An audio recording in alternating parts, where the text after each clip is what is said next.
Le bourrage des urnes, c'est pas très commun en France, loin de là, c'est plutôt une pratique de pays totalement non démocratique. Du coup, là où 22 membres du bureau de l'Assemblée devaient être élus, les vice-présidents, les questeurs, les secrétaires, eh bien patatras, on annule et on recommence. Bonsoir Maï-Hélène Trémollet.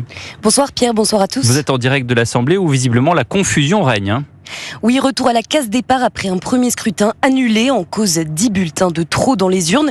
Une situation inédite selon plusieurs députés. Certains parlent d'une tentative de déstabilisation, d'autres accusent un bazar de la Macronie.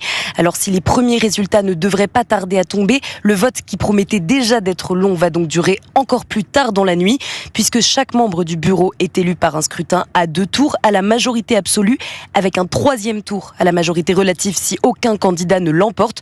Le tout pour la nomination de 6 vice-présidents, 3 questeurs et 12 secrétaires. Dans le règlement de l'Assemblée, l'attribution de ces postes doit refléter le poids des groupes politiques dans l'hémicycle. Reste que la gauche et le camp présidentiel en ont décidé autrement cette fois et veulent empêcher le Rassemblement national d'accéder aux moindres postes clés. Ainsi, malgré ses 143 députés, le parti à la flamme pourrait ne pas avoir de représentants au bureau du Palais Bourbon pour cette nouvelle législature.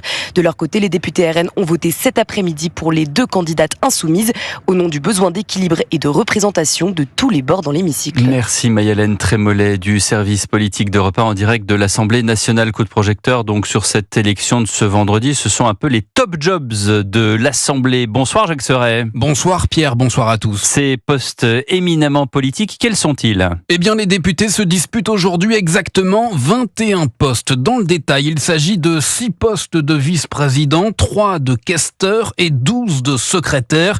Des postes clés dont les fonctions diffèrent. Concrètement, les vice-présidents sont chargés de remplacer au perchoir la présidente de l'Assemblée en cas d'absence. Les questeurs, eux, ont pour fonction de gérer les finances de l'Assemblée et son administration.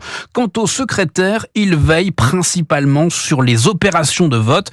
Des charges de travail en plus pour les parlementaires qui, au-delà de leur donner du poids politique, ont bien des avantages. Par exemple, un questeur touche une indemnité de 5 000 € en plus de sa rémunération de député. Tout cela est indiqué dans le règlement de l'Assemblée, de même que leur répartition en théorie, et je dis bien en théorie, leur distribution aux différents groupes politiques doit être proportionnée aux résultats des urnes.